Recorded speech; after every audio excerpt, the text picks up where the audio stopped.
Social মিডিয়াতে অন্যের জীবন দেখে আফসোস করার কিছু নাই। মানুষ সোশ্যাল মিডিয়াতে ওইটাই পোস্ট করে যেটা তার সবচেয়ে বেস্ট বা ভালোটা।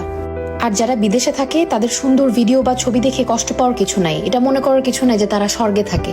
আপনারা ওইটাই দেখেন যেটা আপনাদেরকে দেখার জন্য আমরা অ্যালাউ করি। আমার ঘরে খাবার না থাকলে নিশ্চয়ই আমি ওটা আপনাকে দেখাবো না।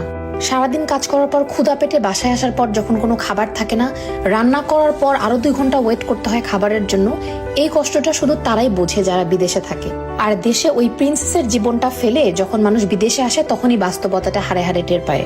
আর যারা বিদেশে থাকে তাদের যে কি কষ্ট, ঘরে বাইরে সমান তালে কাজ করতে হয়, এটা আপনি যতক্ষণ না পর্যন্ত বিদেশে আসবেন ততক্ষণ পর্যন্ত আপনাকে বোঝানো সম্ভব না। আর সারা সপ্তাহ ঘরে বাইরে কামলা দেওয়ার পর যখন উইকেন্ডে একদিন আপনি ঘুরতে যাবেন, ওই একটা ছবি বা ওই একটা ভিডিও দেখে মানুষ মনে করবে, বাহ, উনি তো মনে হয় স্বর্গে থাকেন, একটা প্রিন্সেসের জীবন। কিন্তু ভাই, জীবনটা তো সহজ না।